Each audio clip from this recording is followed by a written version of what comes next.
আমাদের যদি মাথা ব্যথা হয় তো মাথা ব্যথা বিভিন্ন কারণে হতে পারে। আসলে কোন কারণে মাথা ব্যথা হয়েছে আমরা জানি না, কিন্তু মাথা ব্যথার জন্য আকুপ্রেশারের কার্যকরী কিছু পয়েন্ট আছে। তো আমরা এজন্য মাথার উপরেও কিন্তু আমরা থেরাপি করতে পারি, হাতেও করতে পারি এবং পায়েও করতে পারি। এখন কোন থেরাপিটা সব থেকে বেশি কার্যকরী?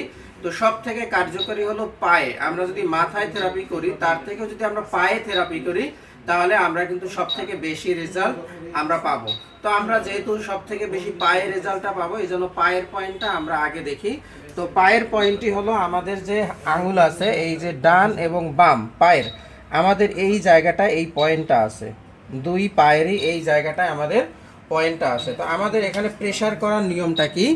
জাস্ট আমরা হাত দিয়ে এখানে ধরবো আর এভাবে প্রেসার ক্রিয়েট করব। কিন্তু মাথা ব্যথা যদি অনেক বেশি হয়, এই প্রেসার ক্রিয়েটটা 30 সেকেন্ড পর পর আমরা করতে পারি, বা এখানে আমরা কি করতে পারি 3-5 সেকেন্ড পর পর এভাবে করতে পারি। আর আমরা এভাবে চেপেও ধরতে পারি 3 মিনিট বা 5 মিনিটের জন্য। তো যার বেশি মাথা ব্যথা হয় সে কিন্তু এখানে প্রেসার ক্রিয়েট করার সাথে সাথে অনেক বেশি ব্যথা অনুভব করবে। এই জন্য আমাকে প্রথমে আস্তে আস্তে প্রেসার বাড়াতে হবে। মানে শুরুতেই আমি অনেক বেশি জোরে প্রেসার ক্রিয়েট করব না, আস্তে আস্তে আমি প্রেসার বাড়াবো।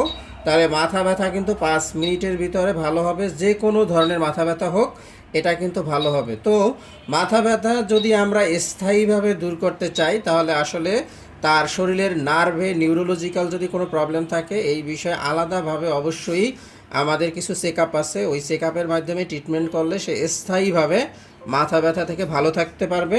কিন্তু হঠাৎ কারো মাথা ব্যথা হয়েছে, তাহলে আপনি এই পায়ের পয়েন্টে প্রেসার ক্রিয়েট করেন। এটা সব থেকে কার্যকরী এবং দ্রুত পায়ের ব্যথা আপনার মাথা ব্যথা ভালো হয়। আসসালামু আলাইকুম।